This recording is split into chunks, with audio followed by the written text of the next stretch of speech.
হিংসা হলো জীবনের সবচেয়ে ক্ষতিকর অনুভূতি। এটি সম্পর্ককে ভাঙে, বিশ্বাসকে নষ্ট করে এবং মানুষের অন্তরকে বিষাক্ত করে। হিংসা আমাদের চিন্তাশীল, ধৈর্য এবং মানবিকতা নষ্ট করে দেয়।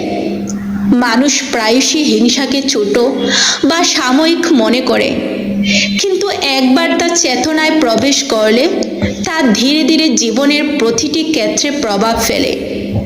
প্রকৃত শক্তি আসে তখন যখন আমরা হিংসার বদলে ইতিবাচক চিন্তা, প্রেরণা, সাহায্য এবং ক্ষমা বেছে নেই। হিংসা ত্যাগ করে যে ব্যক্তি জীবনকে এগিয়ে নিয়ে যায়, সে নিজের মনকে শান্ত করে, সম্পর্ককে শক্তিশালী করে এবং সমাজে ইতিবাচক প্রভাব ফেলে। সত্যিকারের বিজয় মানে হলো হিংসা ছেড়ে ভালোবাসা এবং শান্তি বেছে নেয়া।